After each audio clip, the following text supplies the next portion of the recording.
Hello everyone, welcome to my channel Learnology with Chandni. आज मैं आपके लिए एक नया वीडियो लेकर आई हूँ कि बीएड में हम आंसर कैसे लिखें। आप में से बहुत सारे बच्चे बहुत कंफ्यूज होते हैं कि हम कैसे आंसर लिखें तो हम पूरे में पूरा या फिर अच्छा नंबर स्कोर कर सकते हैं। ठीक है, आप जब भी आंसर लिखें, मैं आपको आज एक मेथड बता रही हूँ, आप उसी मेथड को हर आंसर के लिए फॉलो करें। मेरी गारंटी है आप 16 मार्क्स का एक क्वेश्चन होता है, आप एटलीस्ट उसमें 15 मार्क्स 14 मार्क्स इतना स्कोर ज़रूर करेंगे। ठीक है, तो चलिए स्टार्ट करते हैं आज की वीडियो। जैसे मैंने एक एग्जाम्पल के लिए टॉपिक लिया है, रचनात्मक एवं योगात्मक आकलन। ठीक है, तो इसकी सबसे पहले क्या करनी होती है, हमको अगर बीएड में किसी भी क्वेश्चन का आंसर लिखना है तो हमको उसकी एक रूपरेखा बनानी होती है। जैसे बचपन में हम ऐसे लिखते थे, निबंध लिखते थे, तो उसकी हम एक रूपरेखा तैयार करते थे।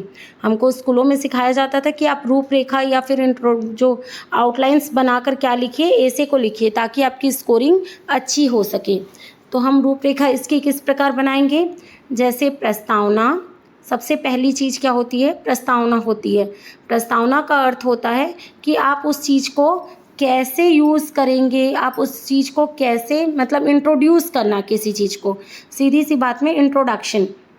जैसे आप उस चीज़ के बारे में क्या जानते हैं, आपको सामने वाले को आंसर ऐसे समझाना है, आपको ये ज्ञात होना चाहिए कि उसको उस विषय के बारे में कुछ नहीं आता है। आपको आंसर लिखने बोला गया है, मतलब आपको उस सब्जेक्ट में कितनी नॉलेज है, ये आपका सबसे मेन इंट्रोडक्शन पढ़कर सामने वाले को पता चल जाता है। यदि आप कुछ भी लिखेंगे, मतलब टॉपिक में कुछ भी पूछा गया और आप कुछ भी आंसर लिखेंगे तो आपको कभी भी अच्छी स्कोरिंग नहीं होगी और फिर आप बाद में बोलेंगे कि मैंने तो आंसर पूरा लिखा था, पता नहीं मुझे मार्क्स क्यों नहीं मिले। ठीक है, तो आप कोशिश कीजिए कि आंसर ऐसा लिखा जाए कि मतलब वो क्या हो, हमारे टॉपिक से लिंक करे। ठीक है, अब नेक्स्ट आप देखिए, मैंने यहाँ साइड में एक लिख कर दिखाया है, जैसे आकलन का अर्थ परिभाषा। बहुत सारे लोग क्या करते हैं, अब आकलन रचनात्मक एवं योगात्मक आकलन पूछा है तो मैं इसमें आकलन का भी अर्थ और परिभाषा डाल देता हूँ।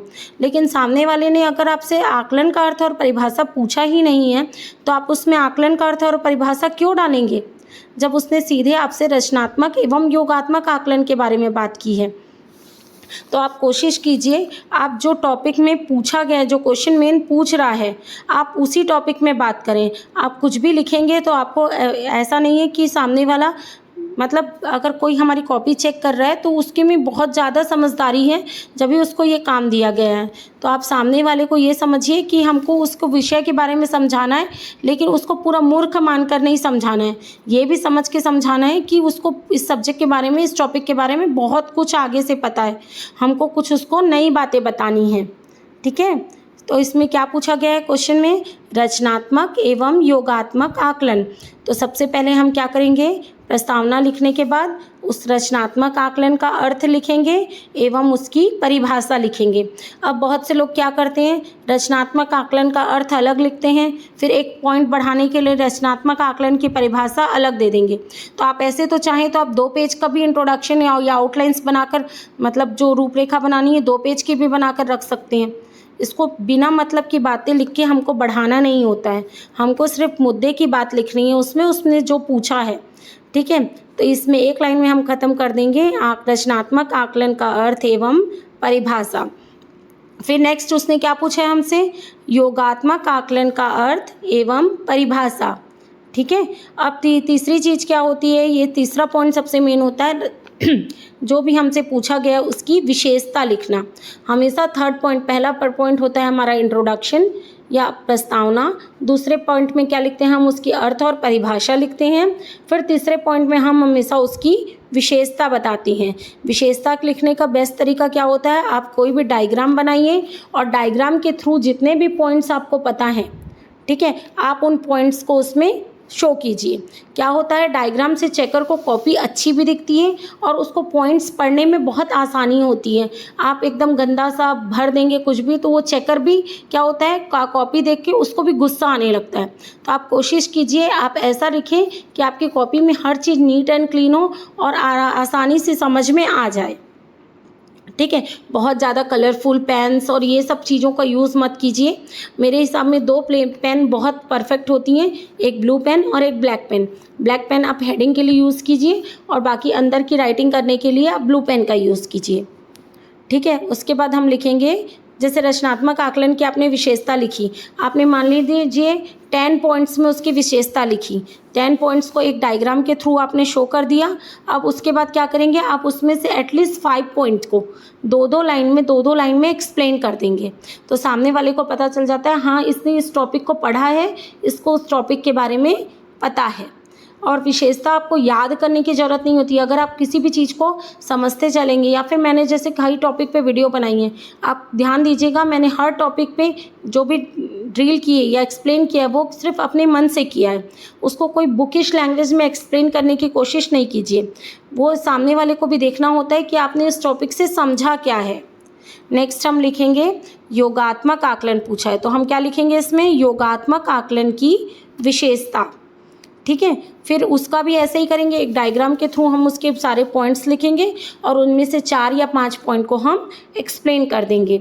नेक्स्ट एक सबसे इम्पॉर्टेंट टॉपिक, अगर 2 टॉपिक आपसे एक साथ पूछ रहा है, रचनात्मक एवं योगात्मक आकलन, तो बट ऑब्वियस आप उसमें क्या दिखा देंगे, एक अंतर दिखा देंगे कि रचनात्मक आकलन में और योगात्मक आकलन में क्या अंतर होता है। जैसे ही आप उस अंतर को एक्सप्लेन करेंगे, सामने वाले को, चेकर को ये क्लियर हो जाएगा कि हाँ भाई इसने टॉपिक बहुत अच्छे से पढ़ा है, ठीक है, इसको इस टॉपिक के बारे में सब पता है। और जो ये आप डिफरेंस भी लिखेंगे, इसको भी आप कोशिश करेंगे कि आप पॉइंट्स वाइज लिखें, ठीक है। किसी भी चीज़ को, अपनी कॉपी को बहुत नीट एंड क्लीन रखने की कोशिश कीजिए। जो भी हेडिंग लिखते हैं उनमें अंडरलाइन कीजिए, ठीक है। और जैसे आप अंतर लिख रहे हैं तो एक साइड आप 3 कॉलम बनाइए इसके लिए। एक आप ये जो मैं इस क्वेश्चन के लिए बता रही हूँ, आप ये हर क्वेश्चन में फॉलो करके देखिएगा, आपकी मार्किंग या आपकी स्कोरिंग बहुत अच्छी हो जाएगी, ठीक है। सबसे पहला कॉलम बनाएंगे हम आधार का, फिर आपके जो भी 2 पॉइंट पूछे गए हैं, जैसे रचनात्मक आकलन और योगात्मक आकलन। अब जैसे इसमें मैं क्या क्या लिख सकती हूँ, जैसे इसमें शिक्षण प्रक्रिया क्या होती है, समय अवधि क्या होती है, रूप क्या होता है, परिणाम क्या होती है, ये क्या है, मेरे आधार हैं। इनके आधार पर मैं क्या बताऊँगी, इन दोनों में अंतर बताऊँगी। फिर नेक्स्ट हमारा होता है रचनात्मक आकलन के लाभ और योगात्मक आकलन के लाभ, ठीक है। इसके बाद मैं क्या करूँगी, इन दोनों से मुझे क्या फ़ायदा है, ठीक है। ये पूछा नहीं गया है, लेकिन ये लाभ या फिर गुण दोष ये चीज़ें होती हैं, ये लिख देने से क्या होता है, हमको ये पता रहता है कि हाँ भाई इन चीज़ों से कुछ लाभ भी होते हैं। नेक्स्ट लिखते हैं हम उपसंहार या फिर कंक्लूज़न। कंक्लूज़न क्या होता है, आपके जो भी आंसर है उसको एक बहुत अच्छा सा क्लोज़र देता है वो, ठीक है। उससे क्या होता है, आपका आंसर आपने ऊपर क्या लिखा है इसका पूरा सार है, क्या है आपका उपसंहार। इसमें आपको क्या करना है, जो भी मतलब आपने टॉपिक लिखा है उससे रिलेटेड आपने क्या समझा है, आपकी समझ को दिखाता है। इसलिए उपसंहार में कोई भी अर्थ अनर्थ की बातें मत लिखिए, उसमें जो आपने जो मेन समझा इस टॉपिक से, ठीक है, उस टॉपिक को ही शॉर्टकट में आपको कम से कम 8-10 लाइन में आपको उसको जो आपने अंदर लिखा है उसी को 8-10 लाइन में कंक्लूड करके आपको उपसंहार में दिखाना होता है, ठीक है। बहुत से लोग ये रेफरेंस बुक या संदर्भित ग्रंथ यूज़ नहीं करते हैं, बट मैं इसको प्रेफर करती हूँ, क्योंकि क्या होता है, यदि आप संदर्भित ग्रंथ या रेफरेंस बुक लिख देते हैं तो उससे चेकर्स को क्या होती है, बहुत आसानी होती है और उससे देखने में भी अच्छा लगता है कि हाँ भाई इसने कंप्लीट स्टडी की है, उसके बाद ही इस टॉपिक पर आंसर लिखा है या उस टॉपिक के बारे में लिखा है, ठीक है। आज के लिए बस इतना ही, मिलते हैं नेक्स्ट वीडियो में। यदि आपको मेरी वीडियो अच्छी लगे तो मेरे चैनल को सब्सक्राइब कीजिएगा और वीडियो को लाइक कीजिएगा। आप लोग वीडियो लाइक करते हैं और सब्सक्राइब करते हैं तो मुझे भी मोटिवेशन मिलता है, ठीक है। और मैं ऐसे ही अच्छे वीडियो लाती रहूँगी यदि आप मेरे चैनल को सब्सक्राइब करेंगे। धन्यवाद। आज के लिए बस इतना ही, मिलते हैं नेक्स्ट वीडियो में।